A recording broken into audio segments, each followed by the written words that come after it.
It's the start of a grand concord and lasting harmony for Israel and all the nations of what will soon be a truly magnificent region. This is the historic dawn of a new Middle East. We're witnessing, in my view, a major geopolitical paradigm shift in the Middle East. Now we have a challenge in front of us, dealing with phase two. Historic day. All those images, all those reunited families with living hostages. And that was the front cover. That will be the front cover of the New York Post tomorrow. Freedom. Nightmare ends as Hamas frees living Israeli hostages. As said, a lot of challenges to come. But what about this day? Let's bring in our panel. Fox News contributor Mark Thiessen. Josh Kraushaar is a Fox News radio political analyst.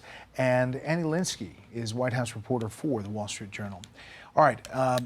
Mark, put it in context. You've done a lot of speeches in your career about big moments.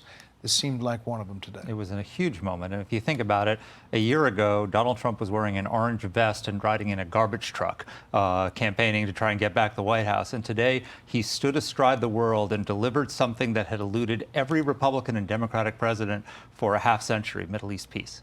I mean, that is a stunning political comeback. It is a stunning foreign policy achievement. It is something that many of us never thought we would see. And the emotional videos, Annie, that really led the day, obviously, and all of those families reuniting. The White House is already talking phase two, but they're kind of living in this moment, too. Yeah, I think this is really, the White House sees this as the day to absorb this extraordinary accomplishment by the president and his team. And just watching those videos, you can just feel the pain and the emotion and the joy coming through. And, you know, this is a pivotal moment in Donald Trump's presidency, and it is a time for his team to reflect. And they're very happy right now, as are the families and many, many people in the Middle East. Yeah. Here is President Trump talking in Egypt and Sharm el-Sheikh about next steps in rebuilding. Now the rebuilding begins. The rebuilding is maybe going to be the easiest part. I think we've done a lot of the hardest part because the rest comes together. We all know how to rebuild, and we know how to build better than anybody in the world.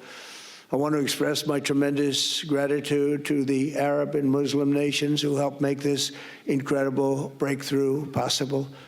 You know, Josh, I had the Qatari spokesperson for the foreign ministry on, and there is, you know, some skepticism about how fast it's going to come together, but it does seem like there's buy-in. There's at least buy-in that they're going to try really hard to make this work.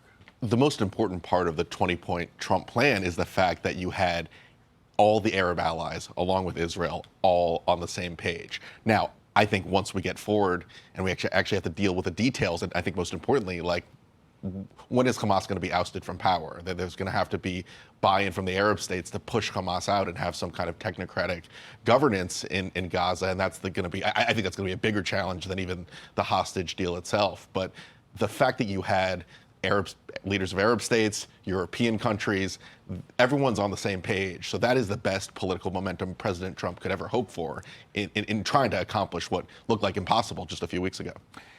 It was interesting to see some Democrats praise President Trump. Some of them were very reluctant in doing so. It seemed slow out of their mouth, maybe.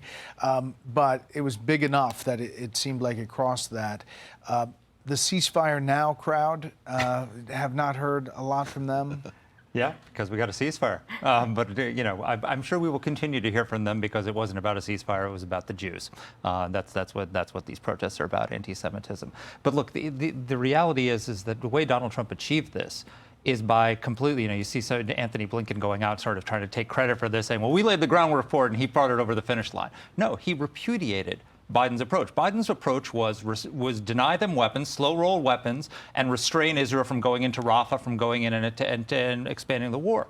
What Trump did is he came in and he said, unleash the weapons and unleash Israel, go and defeat them militarily, and then we'll have peace. And that's exactly what happened. So it was a direct repudiation of the Biden approach. Well, not only that, the Obama and Biden approach about Iran, yes, too, and how to treat Iran.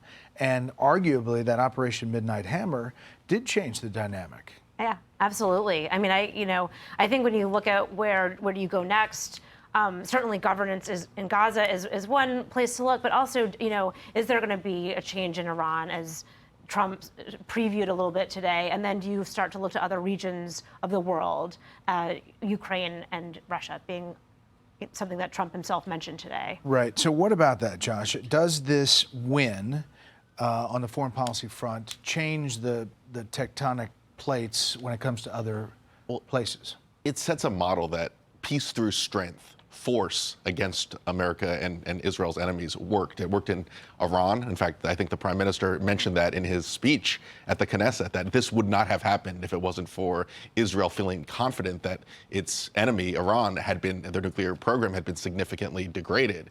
And that's a model for dealing with Ukraine and Russia, in the sense that if Ukraine feels confident that America is really 100% committed in terms of deterring Russia and protecting Europe, that is what can lead to the same positive results and maybe lead to a diplomatic agreement there under better terms than what we have now on the ground. We have President Zelensky arriving at the White House again for a one-on-one meeting. Meantime, China and the tensions, the trade tensions. Here is the president and the Treasury Secretary and the Vice President.